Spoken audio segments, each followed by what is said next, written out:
The Waqf Bill debate in Parliament was spirited in the Rajya Sabha, before that in the Lok Sabha, and since it went on late into the night, I want to show you some key excerpts of the debate as it played out in the Rajya Sabha.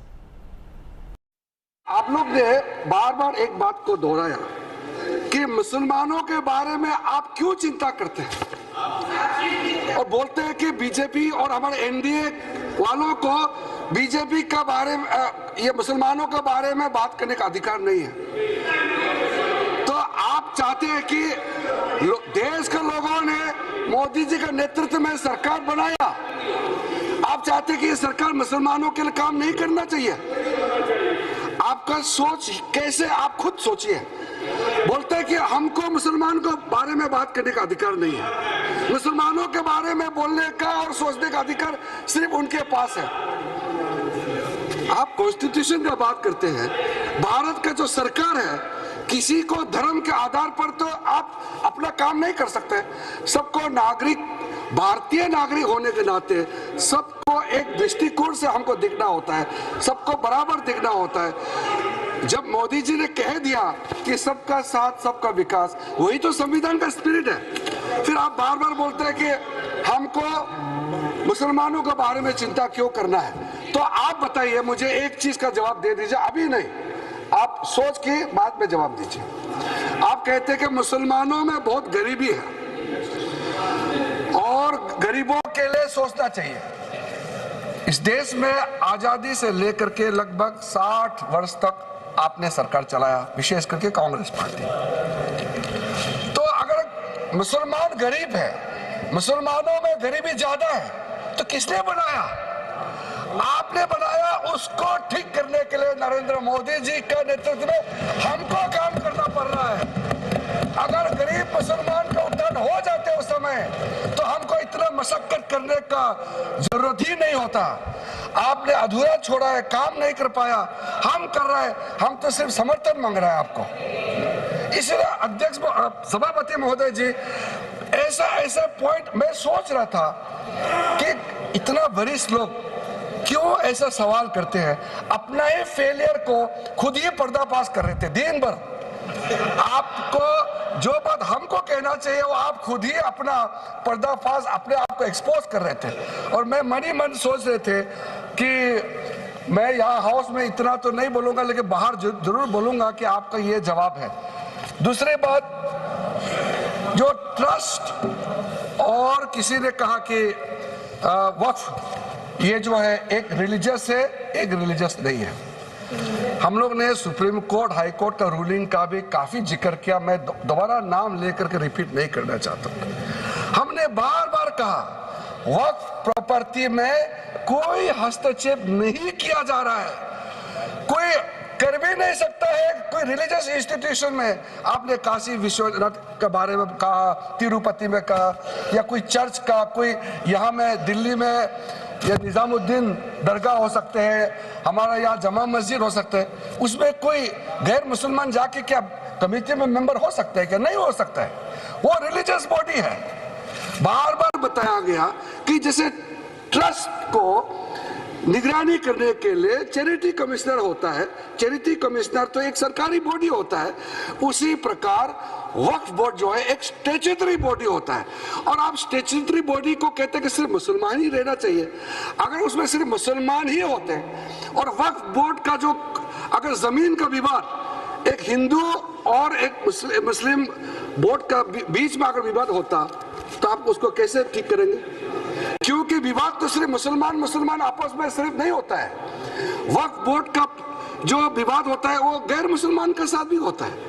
तो आप चाहता है कि इसका निर्णय tribunal और वक्फ board में सिर्फ मुसलमान ही बैठे और हिंदू का साथ विवाद होगा, बाकी किसी धार्मिक ग्रुप के लोगों के साथ विवाद होगा, तो तय कैसे होगा?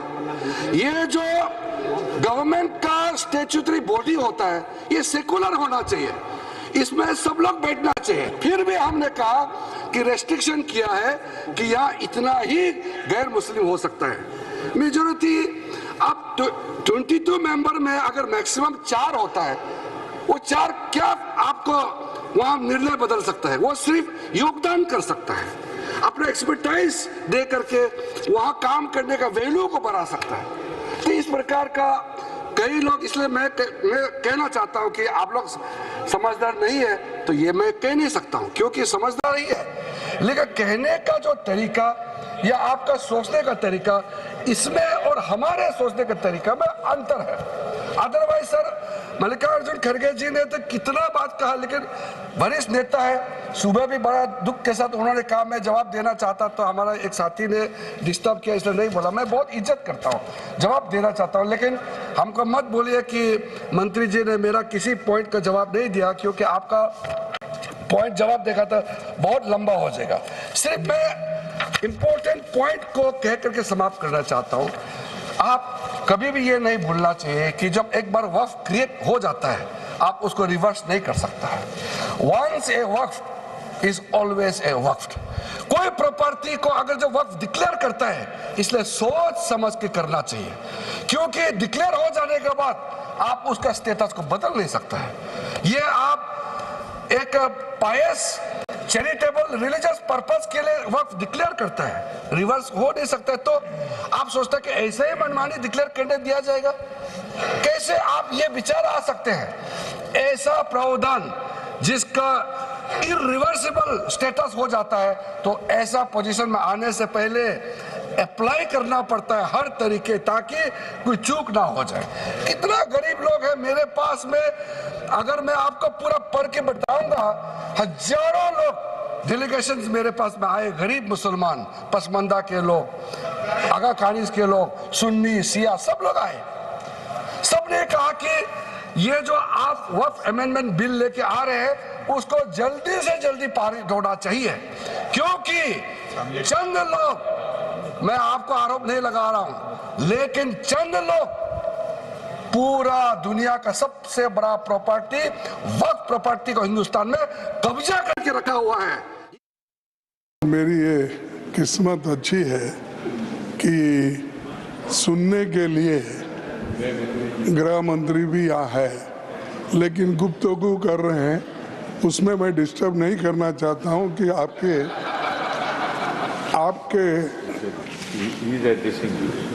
नो वो तो सुन रहे हैं। ऐसा रहता, एक आंख सुनने का है, एक आंख देखने का, कान, तो वो उसमें तो सब तरफ देखते रहते हैं। नहीं तो होम मिनिस्ट्री चलाते कैसा, लोगों को ईडी में डालते कैसा, सीबीआई कैसा चलाते हैं, ये सब बहुत उसमें तो माहिर है। ये वक्फ बोर्ड अमेंडमेंट बिल जो है, इसके बारे में सारे देश में एक ऐसा माहौल बना है कि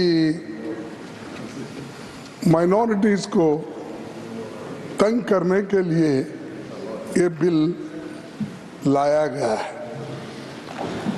और ऐसा कोई बहुत से बदलाव अगर 95 के एक्ट से होते थे, 1995 के एक्ट से, तो हम मान लेते थे। जो वहाँ है इसमें डाल दिए, और जो नहीं डालना चाहिए ऐसे चीजें डाल दिए।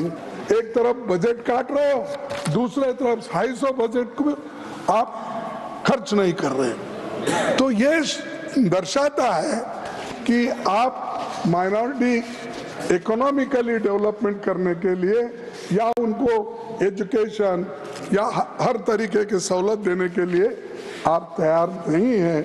इससे ये मालूम होता है हर साल आपका बजट होता है, आपका फाइनेंशियल टारगेट होता है, उसी के साथ फिजिकल टारगेट होता है। तो आप देखने वाले नहीं हैं और बात तो बड़ी बड़ी करते हैं। नया कुछ नहीं है इसमें, एक्सेप्ट जो आपने लोगों को तबाह करने के लिए जो क्लॉजेस डाल दिए हैं, वो आपने किया है। ये इनका इंटेंशन ठीक नहीं है, इरादा ठीक नहीं है। ये ऐसा ही अब वक्फ बोर्ड के प्रॉपर्टीज को जमा करके इसका एक लैंड बैंक बना के क्या किसी बड़े ने बिजनेसमैन को देते, कॉरपोरेट को देते, मुझे मालूम नहीं, क्योंकि अभी बाहर नहीं आया। अब गवर्नमेंट का ही बेच रहे हैं, ऑल पब्लिक सेक्टर्स बेच रहे हैं। अब ये तो छोड़िए, मुफ्त में मिला तो तो सबको खिलाएंगे बफे सिस्टम के जैसा, जो पहले आएगा वो खा लेगा। तो अदानी, अंबानी ऐसे लोगों को खिलाएंगे। तो सर ऐसा ही अब किरण रिजिजू ने बफे सिस्टम रखा है, तो वहां पर जो पहले जाएगा वही अच्छा खाना खाएगा। लास्ट में अगर हम पहुंचेंगे कुछ भी नहीं रहेगा। ये ऐसा ही है इनका। होम मिनिस्टर से अपील करूंगा कि आप इसको विड्रॉ कर लिए। आप प्रेस्टीज इश्यू मत बनाओ। अगर गलतियां हैं तो सुधारने में क्या है, अगर ठीक नहीं है तो सही करने में क्या है। हमने इस देश का कानून बहुत दफा, इस देश का संविधान में अमेंडमेंट लाए बहुत से, तो ये करना, विड्रॉ करना ठीक है। मुसलमानों के लिए ये अच्छा नहीं है और कॉन्स्टिट्यूशन के खिलाफ है। कॉन्स्टिट्यूशन को सबको आजादी दी है, इसके बावजूद फ्रीडम ऑफ एक्सप्रेस नहीं है, फ्रीडम ऑफ प्रॉपर्टी नहीं है, दान दिए सो रख ले नहीं सकते।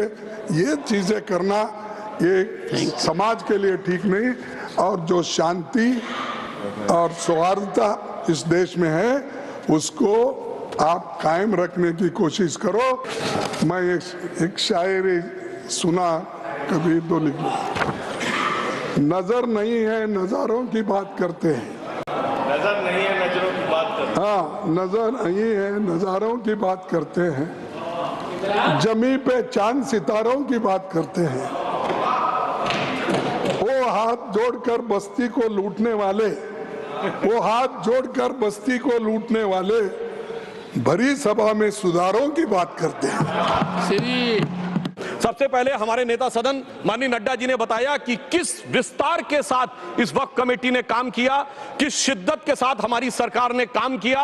और चाहे वक्फ कमेटी के जेपीसी के चेयरमैन हमारे उस सदन के सदस्य जगदम्बिका पाल जी रहे हों, हमारे मंत्री जी रहे हों, सबने जिस शिद्दत से काम किया है, तो उनके लिए मैं माननीय प्रधानमंत्री जी अपनी सरकार की तरफ से कहना चाहता हूं कि उन्होंने एक इबादत के भाव से काम किया है। तो मैं कहना चाहता हूं इबादतों की तरह मैं ये काम करता हूं, अपने फर्ज को झुककर सलाम करता हूं, फिर भी आप खिलाफत कर रहे हैं तो तेरी मुखालफत से निखरती है शख्सियत मेरी। मैं सियासी दुश्मनों का भी बहुत एहतराम करता हूं। तो इस एहतराम के साथ मैं अब आगे का बयान शुरू करता हूं और मैं ये बताना चाहता हूं कि एक बड़ी सिंपल सी बात है जो अभी माननीय नड्डा जी ने भी कहा। दुनिया के तमाम मुस्लिम देश बता दिए, इस्लाम की धर्म स्थली सऊदी अरब, सबसे बड़ा मुस्लिम देश इंडोनेशिया, जहां खलीफत रही वहां टर्की, और जहां आईएसआईएस का इलाका वहां इराक और सीरिया, वहां कहीं भी कुछ भी नहीं है ऐसा। फिर भी हमारे यहां क्यों है, कैसा? तो मैं कहना चाहूंगा सभापति महोदय, एक हिंदी में कहावत होती है, नया मुल्ला प्याज ज्यादा खाता है, परंतु यहां तो जो गैर मुल्ला प्याज बहुत खा रहा था और इतना खा रहा था कि आंसू निकल रहे थे गरीब मुसलमान के भी और देश के भी। इसलिए मैं कहना चाहता हूं सभापति महोदय, अगर छोड़ दीजिए भारत की बात करिए, तो क्या ऐसी कोई शक्ति सिखों के पास है, ईसाइयों के पास है, यहूदियों के पास है, पारसियों के पास है? नहीं है। छोड़ दीजिए, इस्लाम के अंदर आइए। अगर इतना भाईचारा है तो ये सुन्नी वक्फ बोर्ड और शिया वक्फ बोर्ड अलग क्यों है मेरे भाई? जमीन पे एक दूसरे पे एतबार नहीं है, सिर्फ सियासत के लिए साथ में आने की बात है। ये भी जरा सोचने की बात है। और जो अकलियतों में भी अकलियत है, आगा खानी है, बाकी है, जो बोहरा है, उनकी तो कोई गिनती नहीं है।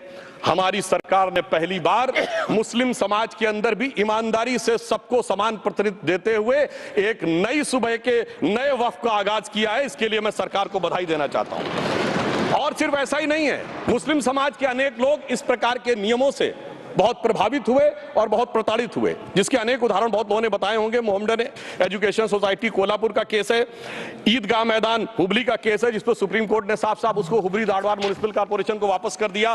ताजमहल पर भी दावा कर दिया गया। अब तो मैं पूछना चाहता हूं, और सुप्रीम कोर्ट ने अपने जजमेंट में कहा कि भाई शाहजहां के जमाने का लिखा फरमान लेके आइए, तब हम मानेंगे कि इस पे कोई दावा है या नहीं। ताजमहल का उल्लेख आता है सभापति महोदय, तो एक प्यास मुझे याद आ जाती है। जब शाहजहां जेल में था और दूर से उस ताजमहल को देखता था और उसे सिर्फ एक सुराही पानी मिलता था और उसने औरंगजेब से कहा एक सुराही पानी और भिजवा दो, तो जानते उसने मना कर दिया। तो दुखी होकर शाहजहां ने फारसी में लिखा, ए पिसर तू अजब मुसलमानी, जे पिदरे जिंदा आप तरसानी, आफरीन हिंदुआन सदबार जे देहंद पिदरावा मुर्दा देवम आप। मतलब तू कैसा मुसलमान है जो जिंदा बाप को पानी के लिए तरसा रहा है? तुझसे तो आफरीन 100 बार उन हिंदुओं को है जो पितृपक्ष में मरे हुए बाप को भी पानी देते हैं।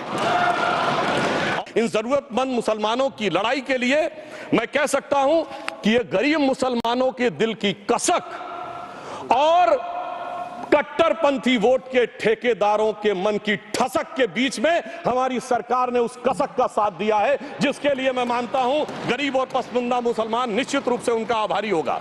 हां, मगर जब इसकी बात आती तो भी माननीय खड़गे जी भी बोल रहे थे, माननीय संजय सिंह जी भी बोल रहे थे, मनोज झा जी भी बोल रहे थे कि साहब आपके यहां वो कितने पुजारी हैं और कितने किस वर्ग के पुजारी हैं। तो मैं उनको बताना चाहता हूं केवल अकेले जूना अखाड़े ने पिछले साल 71 SC ST लोगों को महामंडलेश्वर बनाया। मैं एक बात और कहना चाहूंगा कि हमारी जो सरकार ने नाम दिया है, इसको उम्मीद नाम दिया है, और ये उम्मीद है किसके लिए? उस ईमानदार मुसलमान के लिए और देश के हर खास व आम के लिए ये उम्मीद है। मगर सभापति महोदय, कुछ लोग वो हैं जो उम्मा का ख्वाब पाले हुए थे। उम्मा शायद हमारे बहुत से लोग समझते हो ना समझते हो, पूरी एक एंटायर जो इस्लामिक खलीफत और राज होता है उसको उम्मा कहते हैं। उम्मीद वालों को तो उम्मीद की नई रोशनी दिख रही है, उम्मा वालों की उम्मीद पे पानी फिर रहा है। तो ये उम्मीद और उम्मा के बीच का भी मामला है। इस वक्त ने कई अद्भुत नजारे दिखाए। इस्लाम में जो काफिर से ज्यादा मुशरिक और शिर्क को बुरा माना गया, नहीं जो भगवान को माने ही नहीं। यहां देखिए वो लेफ्ट के लोग जो कहते धर्म एक अफीम है, वो आज खुदाई खिदमतगार बन के खड़े हो गए। सोचिए कैसा बदलाव आया है। और सर मुझे एक और चीज नजर आती है, एक पुराना गीत था, वक्त ने किया क्या हसी सितम। तो आज मैं कहना चाहूंगा वक्त ने किया क्या हसी सितम कि मुस्लिम लीग और शिवसेना मिलके हो गए हम। और मैं कहना चाहता हूं ये मुस्लिम लीग वो है जिसने सेपरेट इलेक्टोरेट की मांग की थी, और इस शिवसेना के उबाटा के हमारे इस सदन के एक सदस्य हैं। और सर हमारे साथ मुरली जी बैठे हैं, मुरली देवड़ा जी ने मुझे याद दिलाया, उन्होंने मिलिंद देवड़ा जी ने याद दिलाया, उन्होंने कहा एक जमाने में उन्होंने कहा था मुस्लिमों की नागरिकता छीन लेनी चाहिए। इसीलिए मैं कह रहा हूं वक्त ने किया क्या हसी सितम, ये दोनों मिलके हो गए हम। मैं एक लाइन में कहना चाहूंगा, ये अदावत और मोहब्बत की सियासत में ऐसे फंसे कि किसी को किसी की मोहब्बत ने मारा, किसी को किसी की अदावत ने मारा, मगर इस शराफत अली को सेकुलर सियासत ने मारा। हम ही को कातिल कहेगी दुनिया, हमारा ही कत्लेआम होगा। हम ही कुएं खोदते फिरेंगे, हम ही पे पानी हराम होगा। सभापति महोदय, सन 1947 में दिल्ली की जामा मस्जिद की तारीखी सीढ़ियों पर खड़े होकर के भारत रत्न मौलाना अबुल कलाम आजाद साहब ने कहा था कि मुसलमानों कहां जा रहे हो, यह है तुम्हारा मुल्क, यहां तुम्हारे आबाओ अजदाद की कब्रें हैं। उस वक्त मौलाना आजाद की ये सदाएं सुन करके लोगों ने अपने सरों की गठरियां उतार करके रख दी थी। आज उसी दिल्ली में मौजूद देश की संसद में एक बिल आया है जो हमसे उसी जामा मस्जिद की सीढ़ियों के सबूत मांगेगा, जो उन्हीं सीढ़ियों के पास अपनी कब्र में सोए हुए मौलाना आजाद को फिर से कब्र से सदा देनी पड़ेगी कि ये जो कब्र है वो मेरी कब्र है, ये किसी सरकार की जागीर नहीं है। सभापति महोदय, मैं जहां खड़ा हूं इसी संसद भवन के सामने सड़क के उस पार अपनी कब्र में सोए हुए भारत के पूर्व राष्ट्रपति फखरुद्दीन अली अहमद की कब्र है। शायद अब उस कब्र से भी सदाएं आए कि ये कब्र मेरी कब्र है, ये सरकार की जागीर नहीं है। सभापति महोदय, मैं वक्फ कानूनों में किए जा रहे संविधान विरोधी बदलावों के खिलाफ बोलने के लिए खड़ा हुआ हूं। संविधान का आर्टिकल 14 हो, 29 हो, 30 हो, चीख चीख कर कहता है कि देश में सब बराबर के हकदार हैं। आर्टिकल 26 कहता है कि सबको अपने अपने मजहबी कामों के लिए मंदिर, मस्जिद, गिरजाघर, गुरुद्वारों का निर्माण करने का हक है और उसका रखरखाव का भी हक है।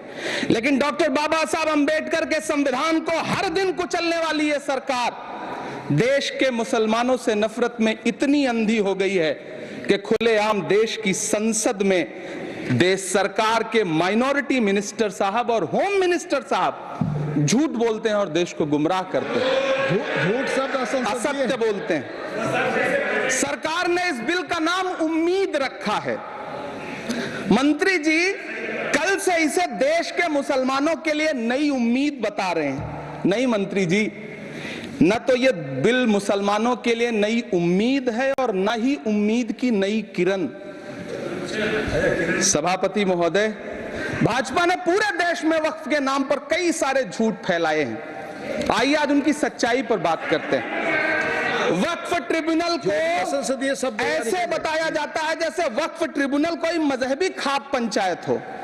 सभापति महोदय, जबकि सच्चाई ये है कि वक्फ ट्रिब्यूनल भी तो सरकारी न्यायिक विभाग है, जिसमें सरकार द्वारा नियुक्त जज होते हैं, जिसमें प्रशासनिक अधिकारी होते हैं, कहीं ऊपर से थोड़ी आ गए। सभापति महोदय, देश के गृह मंत्री जी ने इसी सदन में कहा कि वक्फ ट्रिब्यूनल के फैसले के खिलाफ कोई कोर्ट नहीं जा सकता, जबकि सच यह है कि वक्फ एक्ट 1995 की धारा 83(9) के तहत हाई कोर्ट वक्फ ट्रिब्यूनल के फैसले की न सिर्फ समीक्षा कर सकता है बल्कि उसे बदल भी सकता है। सच तो यह है कि वक्फ बोर्ड खुद अपनी जमीनों के लिए कई सारी कोर्ट में मुकदमे लड़ रहा है। इतनी हो गई है रात, मैं कर रहा हूँ वक्त बिल पर बात। मैं दे रहा हूँ मोदी जी को साथ, मैं दे रहा हूँ मोदी जी को साथ, इसलिए कांग्रेस को मैं दिखा रहा हूँ हाथ। मोदी जी तो मुसलमानों की बात करते हैं, मोदी जी तो मुसलमानों की बात करते हैं, लेकिन कांग्रेस वाले मुसलमानों का आघात करते हैं। हम किसी को भी नहीं जाएंगे शरण, क्योंकि माइनॉरिटी के मिनिस्टर है रिजिजू किरण।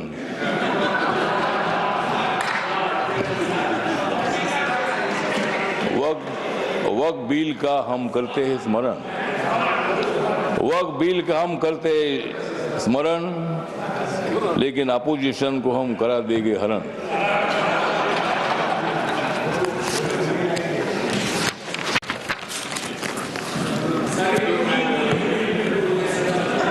नरेंद्र मोदी जी है मुसलमानों के सच से वाली, नरेंद्र मोदी जी है मुसलमानों के सच से वाली। खड़गे साहब बजाओ जोरदार ताली।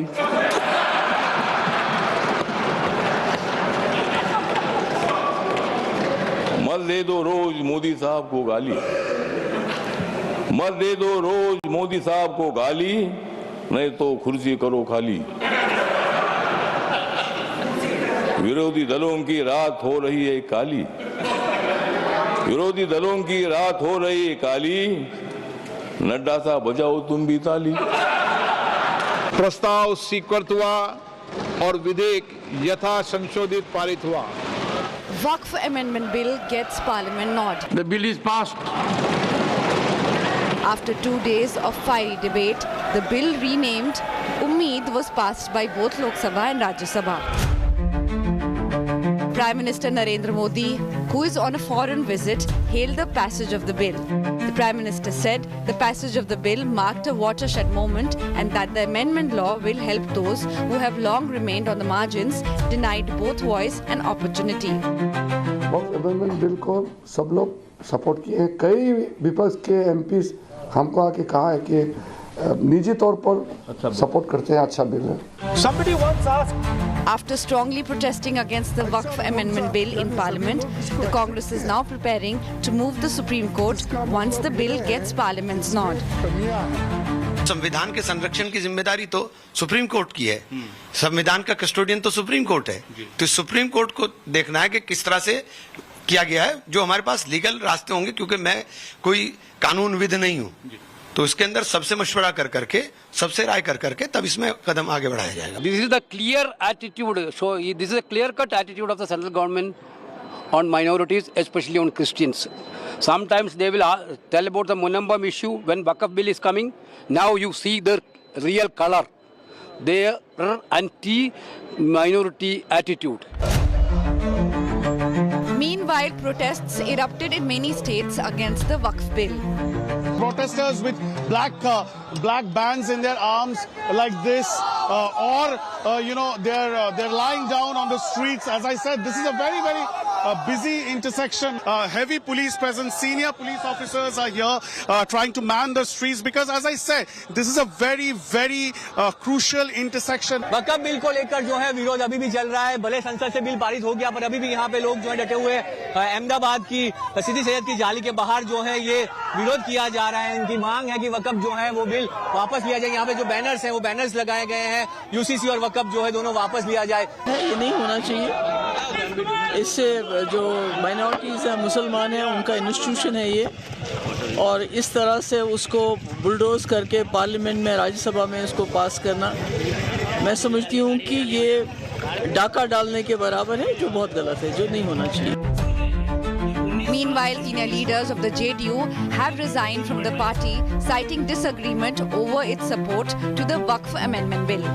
Mohammad Kazim Ansari, Mohammad Shahnawaz Malik and Mohammad Tabrez Siddiqui, in separate letters to Bihar Chief Minister Nitish Kumar, said the party had lost the trust of Muslim community. ये बिल दस्तूर हिंद के खिलाफ है, शरीयत के खिलाफ है, इसलिए किसी भी सूरत में हम इस बिल को कबूल करने को तैयार नहीं हैं। नीतीश कुमार से हमारा कोई इख्तलाफ नहीं है। इख्तलाफ इस स्टैंड से है कि वो वक्फ बिल की हिमायत कर रहे हैं। The RJD slammed the JDU over its stand on the Waqf bill. कुछ जो सेकुलर पार्टियां और जो अपने आप को सेकुलर नेता जो कहते थे, उनका कहीं ना कहीं पर्दाफाश जो है हुआ है। जिन लोगों ने बिल का समर्थन किया है, उसको बिहार की जनता जो है मुंह तोड़ जवाब देगी। Bureau report, India today. कोशिश की गई